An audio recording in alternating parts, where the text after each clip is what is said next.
আজান দাও, কতদিন তোমার কণ্ঠে আজান শুনি না। বেলাল বলে, না না, আমি আজানের পরে ইমাম হিসাবে নবী আসবে না, এই আজান আমি আর কোনোদিন দেব না। নবী তো আমার আজানের পরে রুম থেকে বের হয়ে আসতেন, মুজদাখারা থেকে ইমাম হয়ে আসতেন। নবী আসবে না, আমি আজান দিতে পারবো না, আমার কলিজার মধ্যে মানবে না। আবু বকর বলে, হযরত আলী বলে, ওসমান বলে, না না, আজান দিতে পারবো না। ছোট্ট বাচ্চারা পর্যন্ত বলে, বেলাল আজান দাও। না না, পারবো না। সবাই মিলে নবীজির কলিজার টুকরা দুইটা নাতিকে পাঠান, হাসান আর হুসাইন, তোমরা যাও, বলো বেলালকে যেন মসজিদের নববীর মধ্যে আজান দেয়। বেলাল রাজি হয় না। এরপরও নবীজির কলিজার টুকরা হাসান হুসাইন যখন গিয়ে বললেন, বেলাল তখন রাজি হইলেন, আজান দেয়। আজানের মধ্যে যখন বলে, আশহাদু আন্না মুহাম্মাদুর রাসূলুল্লাহ। ভাইরা, রাসূল আকরাম সাল্লাল্লাহু আলাইহি ওয়াসাল্লাম আমাদেরকে ইসলামের কিছু জিম্মাদারি দিয়ে আল্লাহর ডাকে সাড়া দিয়ে স্থানান্তর হয়েছেন। রাসূল পরলৌকিক জীবনে পদার্পণ করেছেন। এই জিম্মাদারি রাসূলের দেওয়া, এই জিম্মাদারি আল্লাহর পক্ষ থেকে আমরা যদি সঠিকভাবে পালন না করি, আমরা যদি সঠিক ব্যবহার নির্ধারিত স্থানে না করি, তাহলে আমরা সমস্যায় পড়ে যাব। ঠিক না বেঠিক? পরিপূর্ণভাবে পারবো না, তদ্রূপ চেষ্টা করে যাওয়া রাসূলের জিম্মাদারি পালন করতে। ঠিক না?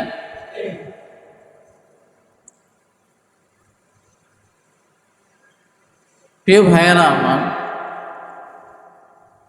রাসূল আকরাম সাল্লাল্লাহু আলাইহি ওয়াসাল্লাম এই রবিউল আউয়াল মাসে যখন দুনিয়া থেকে বিদায় হয়ে গেলেন, সাহাবে কেরামের কলিজার মধ্যে আগুন লেগে গেল। রাসূলের বিরহে ব্যথায় ব্যথিত হয়ে সাহাবীরা কেমন যেন উদাসীন হয়ে গেল, কি যেন হারিয়ে ফেলেছে। এমন ইতিহাস বলে, এক সাহাবী কানের মধ্যে আওয়াজ গেল, রাসূল নাই, রাসূল দুনিয়া থেকে বিদায় হয়ে গেছে। ওই সাহাবী একটি বাগানের মধ্যে অবস্থান করছিলেন। সাহাবী তখন আল্লাহর কাছে ফরিয়াদ জানালেন, রব্বুল আলামিন, যে চোখ দিয়ে আমি আমার প্রিয় হাবিবকে দেখব না, আমি আমার প্রিয় নবীকে দেখব না, আমি আমার নেতাকে দেখব না, আল্লাহ ওই চোখের দৃষ্টি শক্তি আপনি নিয়ে নেন, দুনিয়ার অন্য কিছু আমি দেখতে চাই না। সুবহানাল্লাহ বলবেন না? মুজতানিবুদ দাওয়া, সঙ্গে সঙ্গে আল্লাহ দোয়া কবুল করে নিলেন। সঙ্গে সঙ্গে সাহাবীর দৃষ্টি শক্তি আল্লাহ কেড়ে নিলেন, অন্ধ করে দিলেন। এমনভাবে মোহাব্বত করে বলেছেন যে, আল্লাহ,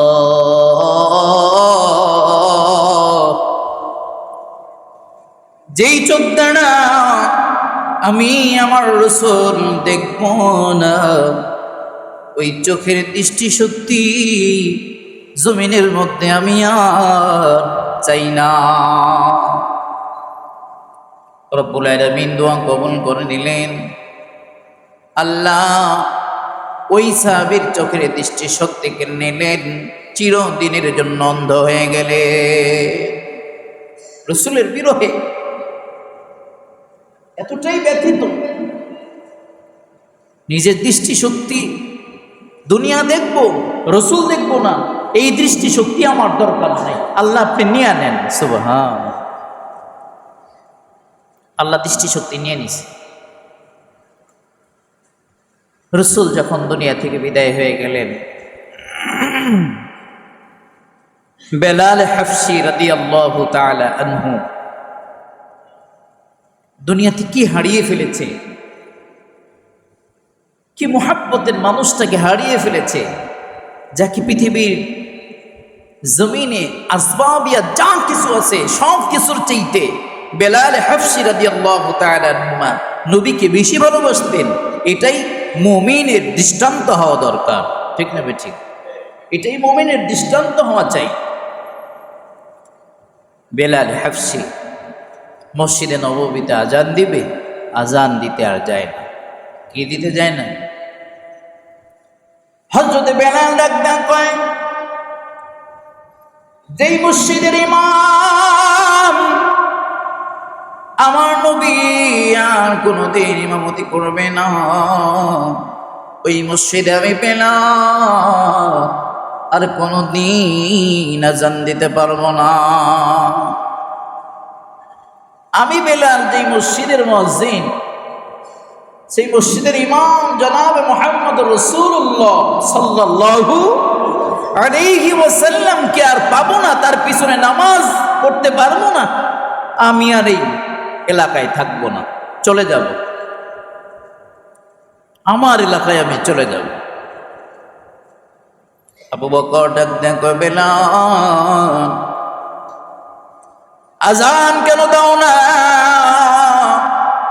কেন এলাকা থেকে চলে যাবে? বেলাল কান্দের বলে, যে এলাকায় আমার নবী নাই ওই এলাকায় আমি বেলাল থাকতে রাজি না। আমার কলিজা মাত মানে না, কলিজার মধ্যে মানে না। বেলাল হাফসি রাদিয়াল্লাহু তাআলা আনহু বলতেছে, আমি আর থাকবো না, তোমাদের এলাকার মধ্যে থাকবো না, আমি চলে যাব। আবু বকর কি জবাব দেয় দেখেন, বেলাল তোমার কলিজার মধ্যে নবীর মহব্বত, নবীর ভালোবাসা, নবীর ইশক আছে, আমাদের কলিজার মধ্যে কি নেই? আমাদের কলিজার মধ্যে কি নেই? বেলাল আমি আবু বকর তোমাকে বলি শোনো, আমি আবু বকর যখন আমার নবী দুনিয়া থেকে বিদায় হয়ে গেছে, আমি আবু বকরের কলিজা পুরে ছাই হয়ে গেছি। আমি আবু বকরের কলিজা পুরে ছাই হয়ে গেছি। প্রমাণ যদি চাও, প্রমাণ যদি নিতে চাও, আমি আবু বকরের সামনে আমি যখন নিঃশ্বাস নিব আর ছাড়ব, আমার নাকের সামনে একটা সাদা সুন্দর কাপড় ধরে দেখো তুমি। আমি আবু বকরের সামনে যদি, নাকের সামনে যদি নিঃশ্বাসের ছাড়ার সঙ্গে সঙ্গে কোনো কাপড় যদি ধরা হয়, আমার কাছে মনে হয় এই সাদা কাপড় কালো হয়ে যাবে। কেন? নবীজির বিরহে ব্যথায় বেদিত হইয়া নবীজি ওফাত হয়ে গেছে। এই চিন্তা করতে যাইয়াই আমি আবু বকরের কলিজা পুরে ছাড়া হয়ে গেছে। আমার নাকের সামনে আমি যখন নিঃশ্বাস ত্যাগ করি, তখন আমার সামনে ধরলে সাদা কাপড়টা কালো হয়ে যাবে আর দুর্গন্ধ বের হয়ে যাবে। দুর্গন্ধ বের হবে কেন? নবী নাই, আমার কলিজা আর স্বাভাবিক নাই। একবার জোরে বলা যাবে কি আল্লাহু আকবার? মুসলমান ইমানদার আল্লাহ আবু বকর কান্দে, বেলাল কান্দে।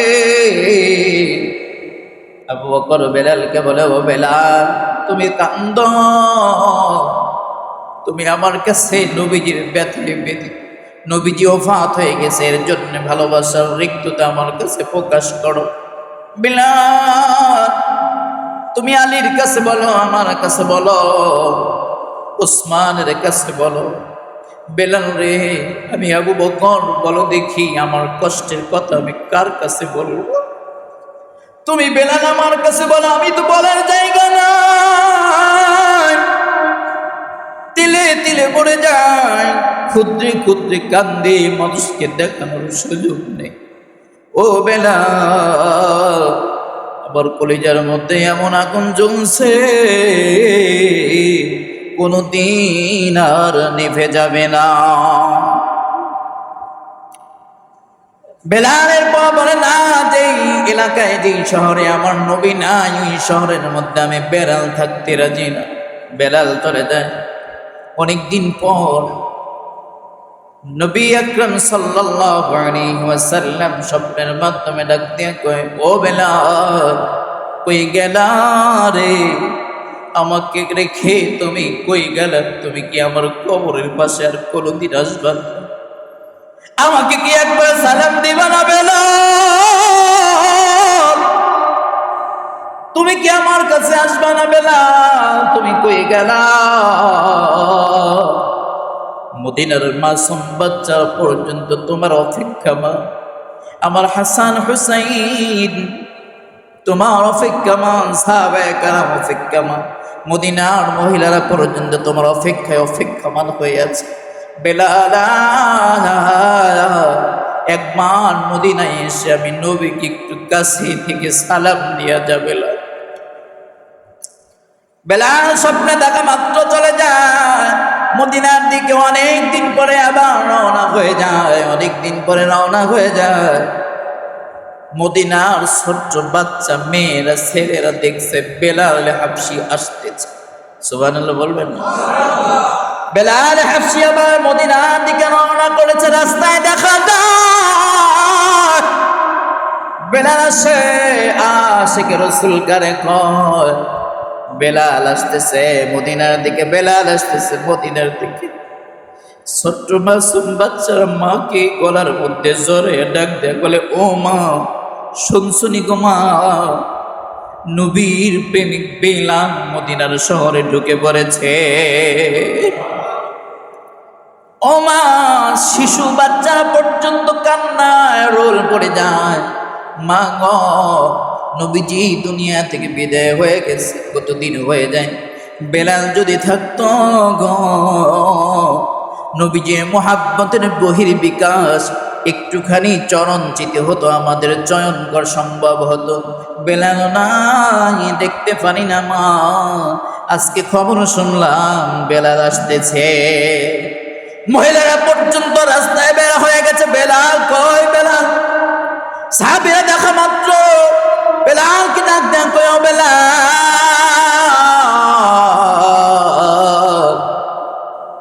মার স্তনে মুখ লাগাই না মাসুম বাচ্চাগুলো নবীজির বিরহে ব্যথায় ব্যথিত হইয়া। এরপরে আবার তুমি নাই, তুমি আসছো বলে মদিনার শিশু বাচ্চারা এখন মার স্তনের মধ্যে মুখ লাগায়া খাইতে শুরু করেছে। সুবহানাল্লাহ, জোরে করে বলেন।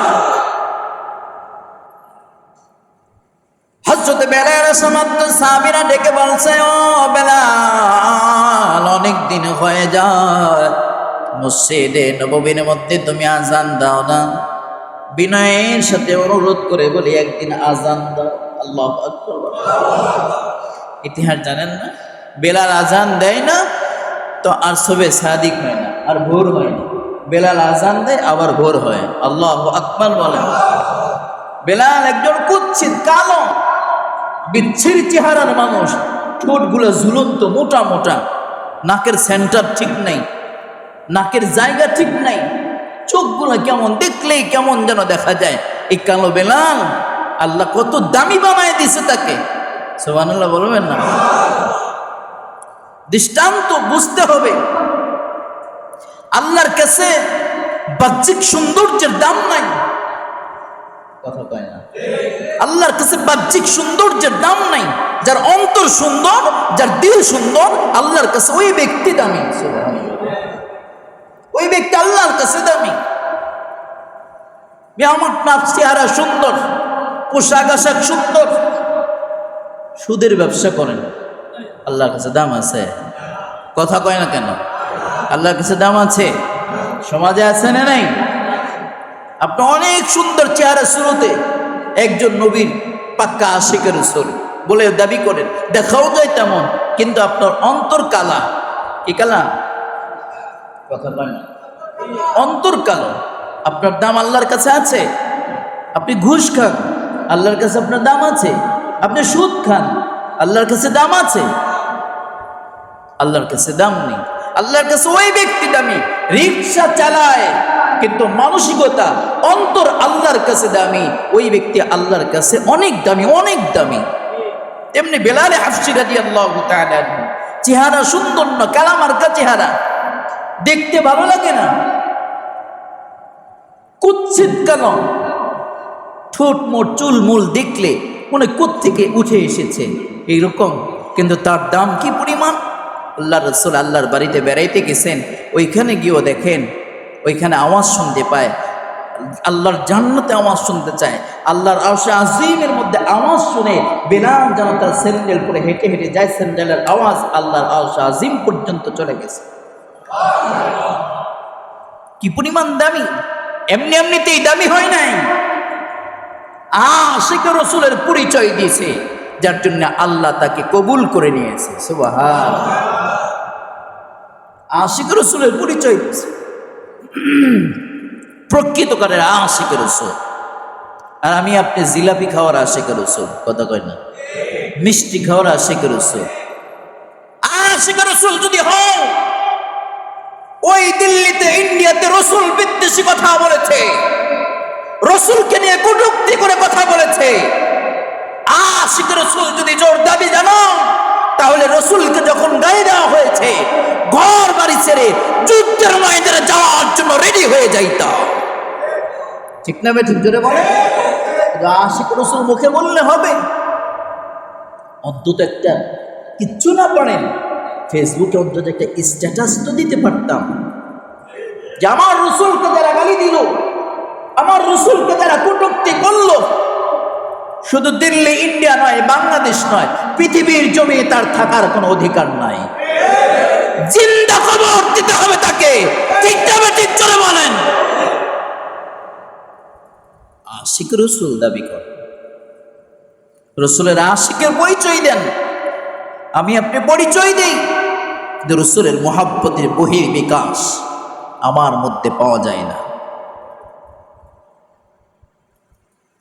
যে রাসূল কোরআনের জন্য দন্দান মোবারক শহীদ করলেন, কোরআনকে প্রতিষ্ঠিত করার জন্য, যে রাসূল কোরআনের আইন জমিনের মধ্যে প্রতিষ্ঠিত করার জন্যে মাথা থেকে রক্ত ফেলকে দিয়ে জমিনের মধ্যে পড়ে বেহুশ হয়ে গেছেন, আবার হুশ এসেছে, আবার বেহুশ হয়ে গেছেন।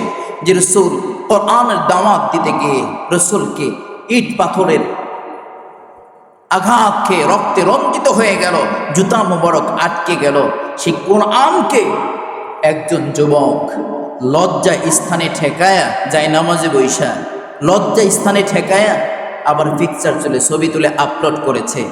আপনি কয়বার প্রতিবাদ করেছেন বলেন? যে কোরআনের জন্য রাসূল এত কিছু করলেন, সাহাবে কেরাম জীবন পর্যন্ত উৎসর্গ করলেন সেই কোরআনের পক্ষে, রাসূলের যে কোরআনের উপরে মেহনত করেছেন, যে কোরআনের আইন সমাজে প্রতিষ্ঠিত করার জন্য এত কষ্ট মুজাহাদা করেছেন, কষ্টের পর ক্লেশের উপর ক্লেশ করেছেন, সেই কোরআনের পক্ষে আপনি কয়বার স্লোগান দিয়েছেন? কথা ঠিক নেবে? ঠিক। এটা কি মুমিনের পরিচয় হওয়ার পর সম্ভব? এটা মুমিনের পরিচয় না। ভারতবর্ষে রাসূলকে নিয়ে কটূক্তি মাঝে মাঝেই হয়, কথা ঠিক নেবে? ঠিক। এবং তারা ঘোষণা করেছে, ওই পৈশাচিক সনাতন ধর্মের কিছু লোক ঘোষণা করেছে যে মসজিদের ভিতরে গিয়ে গিয়ে মুসলমানদেরকে শায়েস্তা করা হবে। আপনার কলিজার মধ্যে কোনো আগুন জ্বলে না? আপনি কেমন মুমিন? আমি কেমন মুমিন? কথা বলে। ওরা ঘোষণা করেছে এই বিষয় নিয়ে যারা তোলপাড় করবে, মসজিদের ভিতরে গিয়ে তাদেরকে মারবে, মুসলমানদেরকে মারবে। আল্লাহ শুকুর, আমরা এই পর্যন্ত বাংলাদেশে ঘোষণা দিয়েছি, নিজেরা ব্যবস্থাপনায় নিজেরা উজ্জীবিত হয়ে উল্লসিত হয়ে তাদের মন্দির পাহারা দেওয়ার ঘোষণা আমরা দেই, আর আমাদের মসজিদ ভাঙার ঘোষণা দেয় তারা। কথা বলেন, কথা বলেন। এদের পক্ষে যারা কথা বলবে, এদের সঙ্গে বন্ধুত্ব যারা করবে, মান তাসাব্বাকা মিনহুম ফাহুয়া মিনহুম, তাদের হাসুর নাসুর হবে ওই হিন্দুদের সাথে। কথা ঠিক না? ঠিক। একদম ক্লিন পরিষ্কার কথা, তাদের সঙ্গে আমাদের কোনো মহাব্বত থাকতে পারে? কথা ঠিক না? ঠিক। তাদের সঙ্গে আমাদের কোনো চলাফেরা করা সম্ভব না। তারা আমার নবীর দুশ্মন, রাসূলের দুশ্মন, কোরআনের দুশ্মন, ইসলামের দুশ্মন। এরপরেও যারা বন্ধুত্ব করে তারা মুসলমান হতে পারে না। ঠিক না বে ঠিক? চিল্লায় পড়ে তারা মুসলমান থাকতে পারে না। এটা ইমানের জোর দাবি। আমার নবী কি কটূক্তি করেন আর আপনি তাদের সঙ্গে সম্পর্ক করবেন, তাদেরকে বন্ধু বানাবেন? মান তাসাব্বাহা কওমিন ফাহুয়া মিনহুম। মনে রাখবেন আপনার কিয়ামত হবে ওই লোকদের সঙ্গে, আপনি যার সঙ্গে মহব্বত করেছেন, জমিনের মধ্যে যার সঙ্গে মহব্বত করেছেন তার সঙ্গে আপনার কিয়ামত হবে। এখন আপনি ডিফাইডেন্ট হন, আপনি ডিসিশন নেন, আপনি কি করবেন? কিয়ামত হাসর নাসর ওই হিন্দুদের সাথে হবে না মুসলমানদের সঙ্গে, আহলুল্লাহদের সঙ্গে হবে? এটা আপনি ডিফাইডেন্ট, আপনি ডিসিশন নেবেন, এটা আপনার ব্যাপার। আমার বলা আমি বলে গেলাম, ঠিক নেবে ঠিক? আল্লাহর জন্য বললাম, আল্লাহর নবীর হাদিস থেকে বললাম।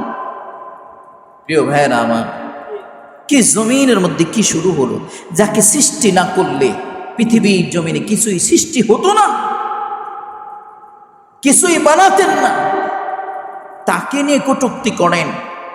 এদেরকে আবার আদর যত্ন করে শুধু নদীটা পার করে দেওয়া হচ্ছে। কথা কয় না? বয়ান মনে হয় বুঝেন নাই। হ্যাঁ, শুধু আদর যত্ন করে, সেফটি দিয়ে তাকে নদীটা শুধু পার করে দেওয়া হয়, তার কোনো বিচার হয় না। শহীদ প্রেসিডেন্ট জিয়াউর রহমানের নামে এখন বক্তব্য যদি নেগেটিভ কোনো বক্তব্য হয়, বিএনপির মানুষ আমার বিচার করবে, আওয়ামী লীগের মানুষ বঙ্গবন্ধুর নামে কথা বললে বিচার করবে, নবীর বিরুদ্ধে কথা হলে বিচার কেন বাংলাদেশে হবে না? এই বাংলাদেশে আমরা এই আইন চাই, নবীর বিরুদ্ধে কথা বললে সরাসরি ফাঁসির কাস্টে ঝুলাইতে হবে। কারা কারা রাজি হাত তুলে দেখো। আল্লাহ আমাদের এই রোনাজারি, আমাদের তামান্না তুমি কবুল করে নাও, আমিন করো। দুনিয়ার সাধারণ নেতা নেত্রীর বিরুদ্ধে কথা বলে বিচার যদি হয়, আল্লাহ রসুলের বিরুদ্ধে কথা হলে কেন বিচার হবে না বলেন? আল্লাহ রসুলের চাইতে বড় নেতা আর জমিনের মধ্যে কেউ আছে? কেউ আসবে? কেউ ছিল? তাহলে স্বাভাবিক করতে আপনি কেন এটা মানেন না? বোঝা যায় আপনার মধ্যে ইমানে ভেজাল, ঠিক না বেঠি? আপনার ইমানের মধ্যে ভেজাল। হ্যাঁ, আমি তো আমাকে নিজেকে দোষারোপ করি, আমি নিজে বয়ান করতেছি, আশিক রসুলের প্রকৃত পরিচয় আমার মধ্যে পাওয়া যায় না, রসুলের পক্ষে দাঁড়ায় স্লোগান দেওয়ার মতো মানসিকতা আমার নাই। আপনার মুখে ধরে লম্বা টুপি, লম্বা জামা, আপনার মাথায় টুপি, সুন্নতি পোশাক, আপনার নবীর পক্ষে হয়ে একটা স্লোগান দিতে পারেন না, আপনি একা আশিক রসুল হতে পারেন না। আর যাই হোক আপনি আশিক রসুল না, আর যাই হোক আমি আশিক রসুল না, কথা বলেন না কেন? আপনি যত রঙের নিজেকে সজ্জিত করেন ইসলামের মধ্যে, আমি হেফাজত ইসলাম করি, ইসলামী আন্দোলন করি, খেলাফত মজলিস করি, এরপরে তবলিগ করি, এরপরে পীর মুরিদি করি, আমার জায়গা থেকে যে যে দল করেন, আপনি আওয়ামী লীগ করেন, আপনি বিএনপি করেন, আপনি জাতীয় পার্টি করেন, ছাত্র জনতা করেন, ছাত্র অধিকার বলেন, জনগণ অধিকার একটা দল আসছে না, এইটা করেন, আপনি যে কোনো দলের মানুষ হন না কেন, ইসলামের পক্ষে যদি আপনার জবান না খুলে, ইসলামের বিপক্ষের মানুষের বিরুদ্ধে যখন আপনার স্লোগান না দিবেন, মনে রাখবেন আপনারা ইবাদত দ্বারা আল্লাহর কাছে ক্ষমা পাবেন না। একদম ক্লিন কথা, পরিষ্কার কথা, ঠিক না বেঠিক? আপনার বাড়ির চারপাশে আগুন লেগে গেছে, প্রতিবেশীকে বাঁচানো আপনার জন্য দায়িত্ব কি দায়িত্ব না? কথা বলেন না কেন? আপনি যদি এমন সময় বলেন না আমি আগুন নিভাইতে যাব না, আমি ঘরে বসে তসবির দানা গুনতেছি, কথা কয় না? সুবহানাল্লাহ সুবহানাল্লাহ জিকির করতেছি, জায়গা পরিস্থিতি পরিবেশ দেখে তো জিকির করতে হবে, কথা কয় না? তখন আপনার উচিত কি? প্রতিবেশীকে বাঁচানোর জন্য, এই আগুন নিভানোর জন্য যা যা করণীয় তা তা করা। মূল ইসলামের মধ্যে আপনি পরিপূর্ণ না, ইসলামের কিছু অংশ আপনি মানতেছেন, চেষ্টা করতেছেন, কিন্তু ইসলামের মধ্যে আগুন লেগে গেছে। এখন আপনি একা বাঁচবেন না ইসলামটাকে বাঁচানোর চেষ্টা করবেন? নবী মুহাম্মদ সাল্লাল্লাহু আলাইহি ওয়াসাল্লাম পরিপূর্ণ একটি ইসলাম, সুবহানাল্লাহ।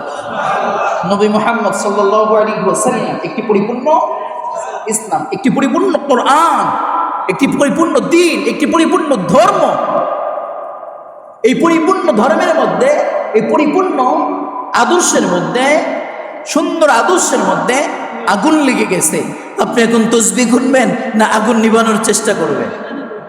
চিল্লা বলতে হবে, কি করবেন? আগুন নিভানোর চেষ্টা করতে হবে। এটাই ইমানদারের পরিচয়।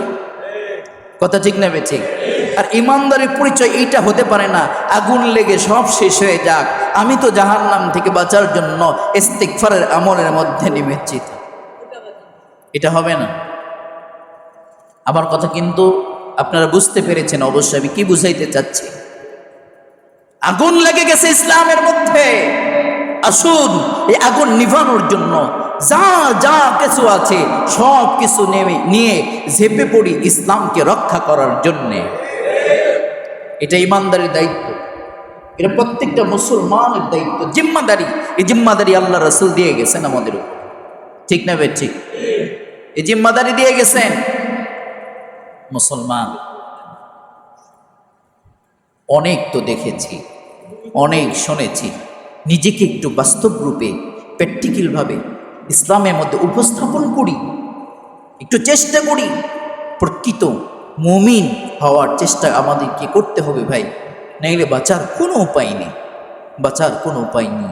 প্রকৃত মুমিন হিসাবে উপস্থাপন করেছেন ইসলামের মধ্যে সাহাবে কেরাম রিদওয়ানুল্লাহি তাআলা আলাইহিম আজমাইন। আল্লাহু আকবার বলতে হবে। মুসলমান প্রিয় ভাইয়েরা আমার, বেলাল হাফসি রাদিয়াল্লাহু তাআলা ইসলামের জন্য শুধু আল্লাহ রাসূলকে মুহাব্বত করেছেন, আল্লাহ রাসূলের খেদমত করেছেন, আর মসজিদে নববীতে আযান দিয়েছেন, আর কিছু করে নাই। কথা কোন আর কিছু করে নাই। বেলাল হাফসি রাদিয়াল্লাহু তাআলা আনহুকে ইসলাম থেকে সরিয়ে দেওয়ার জন্য, প্রকৃত দিন প্রকৃত ঈমান থেকে সরিয়ে দেওয়ার জন্য কাফের বেঈমান মুশরিকরা ওই জমানার ইসলামের পরশক্তিরা হযরতে বেলালকে উত্তপ্ত বালুর মধ্যে শুইয়ে দিয়েছে। উত্তপ্ত বালুর মধ্যে সারাদিন রৌদ্রের মধ্যে শুইয়ে রেখেছে, পানি পর্যন্ত খাইতে দেয় নাই। হযরতে বেলাল হাফসি রাদিয়াল্লাহু তাআলা আনহুকে চাবুক মারা হয়েছে, রক্ত ফিলকি দিয়ে মরুভূমির বালুকণা ভিজে গেছে। বেলাল হাফসি রাদিয়াল্লাহু তাআলা আনহু এরপরও বলেছেন, এক আল্লাহ এক রাসূলের প্রতি ঈমান এনেছি। এই ঈমান এত মজা, আমার জবান বন্ধ করে দিবে, আমার গায়ের চামড়া যদি তোমরা সিলে সিলে নিয়ে নাও, এরপরে আমি ঈমানের পথ থেকে বিন্দু পরিমাণ সরে যাব না। এটা হলো ইসলাম, এটা হলো ইসলাম। নবীজির জীবন বৃত্তান্ত যারা পড়েন, যারা পড়েছেন, আহ্বান করব তারা পড়বেন। যারা পড়েননি, নবীজির জীবন জানার, নবীকে চেনার, নবীকে জানার চেষ্টা করেন। জীবন আদর্শ, জীবন ব্যবস্থা, রাষ্ট্র ব্যবস্থা, পারিবারিক ব্যবস্থা, এগুলো আমাকে আপনাকে জানতে হবে। নবীজির শৈশবকাল, নবীজির কিশোরকাল, নবীজির যৌবনকাল, নবীজির বৃদ্ধকাল, নবীজির এক কথায় দোলনা থেকে কবর পর্যন্ত নবীজিকে জানার দায়িত্ব, নবীজিকে জানা আমাদের ইমানি দায়িত্ব আছে না নাই? না, আপনি জানেন সাহাবীরা বলে, বেলাল আজান দাও, কতদিন তোমার কণ্ঠে আজান শুনি না। বেলাল বলে, না না, আমি আজানের পরে ইমাম হিসাবে নবী আসবে না, এই আজান আমি আর কোনোদিন দেব না। নবী তো আমার আজানের পরে রুম থেকে বের হয়ে আসতেন, হুজরাখানা থেকে ইমাম হয়ে আসতেন। নবী আসবে না, আমি আজান দিতে পারবো না, আমার কলিজার মধ্যে মানবে না। আবু বকর বলে, হযরত আলী বলে, ওসমান বলে, না না আজান দিতে পারবো না। ছোট্ট বাচ্চারা পর্যন্ত বলে, বেলাল আজান দাও, না না পারবো না।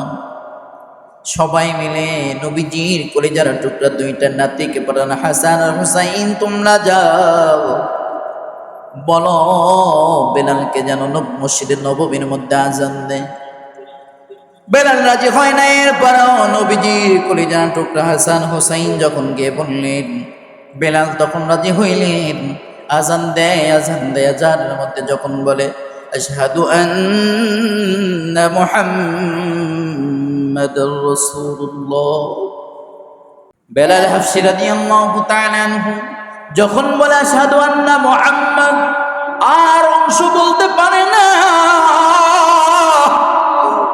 বেলাল বেহুশ হয়ে জমিনের মধ্যে আবার পড়ে যায়। আজানের মধ্যে আমার প্রিয় নবীর নাম আছে না নাই? নামাজের মধ্যে আমার প্রিয় নবীর নাম আছে না নাই? বেলাল যখন বলতে যায়, বেলালের কলিজার মধ্যে আরো আগুন জ্বলে যায়, বেলাল বেহুশ হয়ে পড়ে যায়। সাহাবীরা আবার তাকে তুলে দিয়ে আজান দিতে বলে, আবার পুনরায় আজান দিতে লাগে। আবার যখন বলে আশহাদু আন্না, এতটুকু বলে বেলাল আর বাকি শব্দটা বলতে পারে না। মুহাম্মদ কেমনে বলবি? মুহাম্মদের প্রেম ভিতরটাকে এত পুরানো পুড়িয়েছে। মুহাম্মদ নবী আসবেন, আমি নামটা কেমন করে বলি?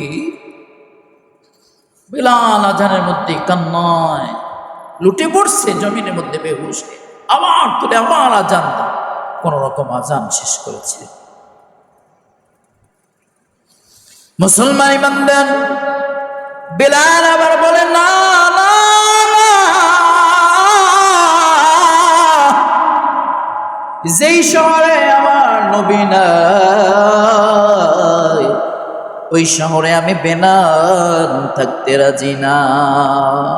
আল্লাহু আকবার! কি প্রেম, কি মুহাব্বত রাসূলের জন্য। এর বিন্দু পরিমাণ মুহাব্বত আমার মধ্যে আপনার মধ্যে আছে কিনা জানি না। আমার মধ্যে নেই, আপনার মধ্যে আছে কিনা আমি জানি না। কথা বলেন না কেন? আল্লাহ আমাদের নবীর মুহাব্বত, তোমার মুহাব্বত কলিজার মধ্যে ভরপুর করে দাও। লম্বা